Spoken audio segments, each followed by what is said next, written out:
बल्कि साझा लड़ाई लड़ी है दोनों लोगों ने भी। इससे पहले जब अन्ना हज़ारे के साथ में, और हम तो चूँकि उस वक़्त देखते थे, भोजन आदि की सप्लाई जो है वहीं से सुनिश्चित हुआ करती थी, तो दोनों के संबंध बहुत सघन हैं और पुराने हैं। तो इसमें तो कोई दो राय नहीं है। लेकिन एक बात अच्छी है, इन वर्षों में, ख़ासतौर पे इन 8 सालों में डेमोक्रेसी का एक बड़ा कहिए वो रूप जो अब तक छुपा हुआ था कहीं न कहीं, वो लोगों के सामने आया है। और मैं तो जो युवा शक्ति है उसको प्रणाम करता हूँ देश की, कि उसने बहुत तरक्की की इस मामले में, कि उसने मार्क्स को पढ़ा, फ्रायड को पढ़ा, अच्छे-अच्छे इंजीनियरिंग और मैनेजमेंट कॉलेजेस में पढ़े। उन्हीं साथियों के साथ में जिनके साथ वो खाना खाते थे और वो सब कुछ करते थे। जब कभी कॉल आई कि भई एक ये सिविल आंदोलन है, हम लोकपाल, आपने एक बात गौर करी होगी कि भई इतने वर्षों में अरविंद केजरीवाल अब शायद लोकपाल को भूल गए। कभी आपने चर्चा सुनी नहीं?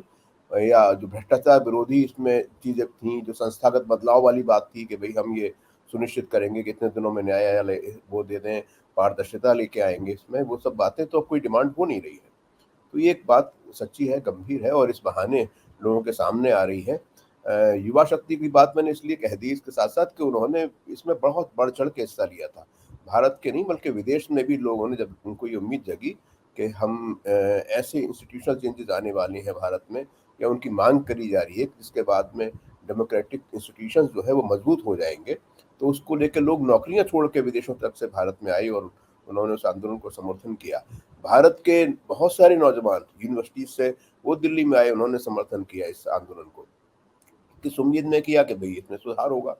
लेकिन जो बुनियादी चरित्र है, उसमें अगर आप देखें तो पिछले दिनों जब भी कभी इनको होता है, तो युवा जो भारत का है, उसने भारत की इस शाश्वत परंपरा को जीवित रखा है, ये बहुत गर्व की बात है। वो कितना भी पढ़ लिख ले, इंजीनियरिंग पढ़ ले, विदेशों में पढ़ ले, उसके बाद में वो अपनी बहन की शादी के लिए हनुमान जी के मंदिर में जाता है और उसमें प्रार्थना करता है, गंगा जी को जल चढ़ाता है।